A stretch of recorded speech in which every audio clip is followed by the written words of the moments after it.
Oui, je pense qu'il n'y a pas de questions, tu peux présenter, hein. Ah, ok. En fait, c'est un nourrisson de 2 mois que nous avons reçu dans notre service, qui est né à terme avec une bonne adaptation à la vie extra-utérine. Il a été vu par son pédiatre à J15 de vie et il avait noté une tachycardie à 214 battements par minute.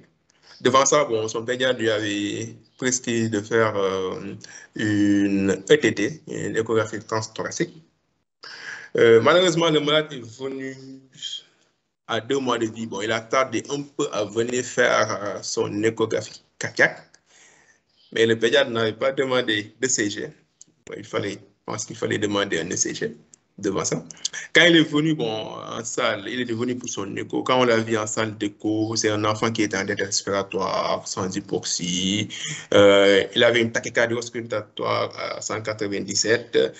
Un certain nombre de soins cardiaques qui étaient global, les poufs fémoraux étaient là.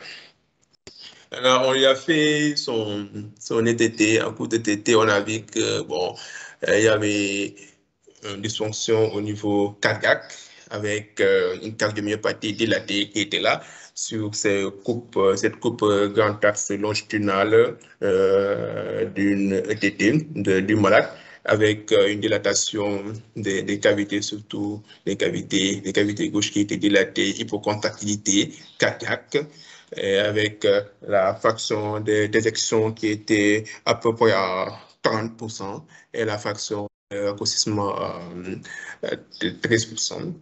Devant ce tableau, on s'est dit que bon, c'est pas normal que cet enfant soit là, il était à 200 et quelques parce que, et on avait juste ça. Bon, on s'est dit que bon, on va faire le CG à ce malade-là pour voir, parce que bon, on avait l'appareil de CG à notre disposition. Quand on a fait le CG, on a eu une tachycardie qui était là. Tachycardie, il était à 187, presque 190 comme ça, battements par minute pour les ventricules, avec cet aspect-là des zones P qui sont là, des zones P, des zones P en toit d'usine qui sont là également visibles. Tachycardie, onde P en toit d'usine. Euh, on s'est dit que le diagnostic est posé. Il avait un flûteur auriculaire 2 sur 1 avec une cardiomyopathie qui était là dilatée, bon, avec des signes d'insuffisance cardiaque. Comme prise en charge, on avait fait une indication d'une cardioversion électrique. Bon, mais cependant, le problème qui s'est posé, c'est que les parents n'ont pas accepté la cardioversion électrique. Bon, on a l'appareil, tout ça. Mais ils n'ont pas accepté parce qu'ils ont dit que, bon, c'est pas sûr, des trucs comme ça. Bon, c'était un peu compliqué. Bon, devant ça, on a insisté, mais ils n'ont pas accepté. Alors que l'enfant avait un tableau qui était critique. On avait commencé avec un traitement médical avec de l'amiodarone à 500 mg par mètre carré pendant 2 jours, puis on a mis moitié dose et également un traitement de l'insuffisance cardiaque. Bon, l'évolution était marquée, était défavorable avec le décès du malade, hein, décès survenu à domicile, parce que finalement, les parents ont signé une décharge pour rentrer, hein. Mais bon, c'était vraiment dommage, quoi. C'était un malade vraiment choqué. Peut-être si on avait fait le choc, on pouvait lui donner une chance de survie. Mais pour vous expliquer ce cas-là, pour nous surtout mettre l'accent sur l'intérêt de l'ECG, parce qu'il a été vu déjà à 15 jours, l'ECG est plus rapide à faire, parce que bon, sur le plan des moyens, un ECG, c'est au maximum 10 000 comme ça. Si on avait fait peut-être un ECG rapidement, on allait voir ce trouble du rythme-là et on allait faire la prise en charge plutôt que d'aller directement à l'échographie cardiaque. Ok, en tout cas, bon, c'était ça. Je voulais partager ça avec vous. Et également, je voulais également partager avec vous, bon, c'est un livre du professeur Abdou-Khan sur l'interprétation de l'électrocardiogramme. C'est un livre qui est passionnant, qui aide beaucoup, hein. S'il y a des gens qui sont intéressés, ils peuvent se procurer ce livre-là. Bon, c'est pas de la publicité, hein, c'est juste pour vous pour la formation, c'est juste ça. Et également, il y a également cet article qui est dans l'EMC sur la normalité de l'examen clinique, échocardiographique, ECG, tout ça. Et également, c'est très important. Ça donne beaucoup d'informations sur les particularités chez l'enfant, tout ça, quoi. Il y a également d'autres documents qu'on pourra partager avec vous si vous êtes intéressé. En tout cas, merci beaucoup, professeur. Je vais m'en arrêter là. Merci, Dr. Sow. C'était très bien. Ouais. Alors, le cas clinique, il est intéressant, mais normalement, c'est diagnostic anténatal. Parce qu'il est né avec. Les flûteurs, là, souvent, ils ont une tachycardie supraventriculaire, comme on dit. En anténatal, ça fait que, en principe, le diagnostic il est posé avant. Sinon, s'ils naissent, après, c'est moins en instance cardiaque. Il y a une cardiomyopathie rythmique, dilatée hypokinétique. Effectivement, c'est dommage, mais je pense que, je ne sais pas si la cardioversion fait partie, il faut l'autorisation pour le faire. Que ça, bon, en fait, c'est le deuxième cas qu'on a eu, hein, le deuxième cas qu'on a eu avec le professeur Gley. C'était un peu compliqué. Hein. Bon, les deux cas ont refusé la cardioversion.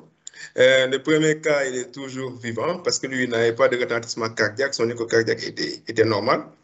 Mais le deuxième cas, bon, c'était le cas le plus critique.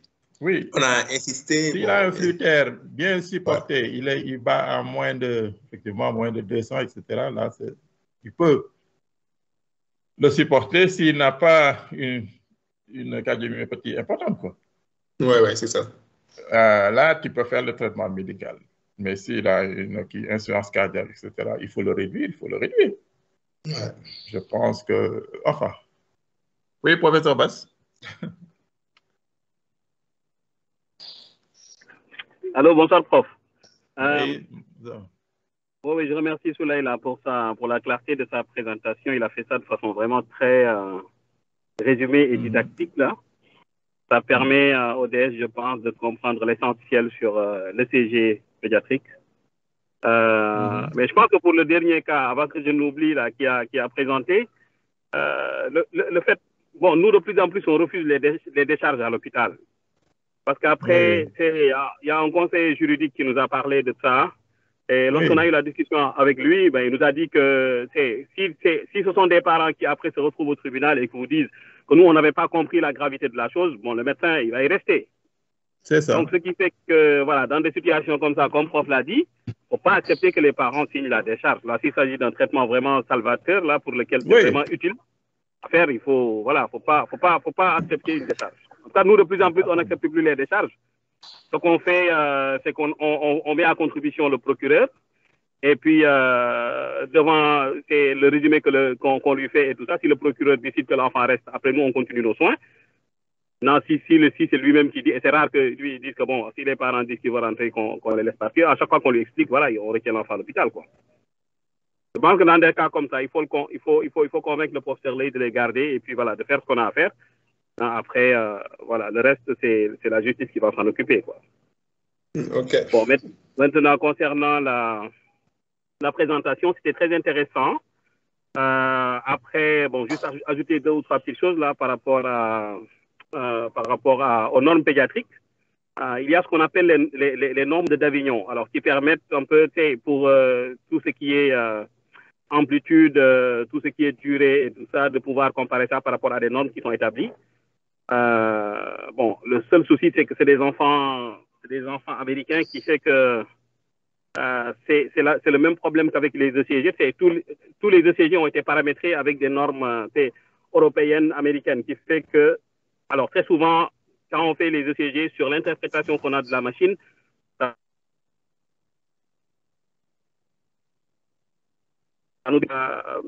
mais c'est le sujet. Alors, j'ai la peine.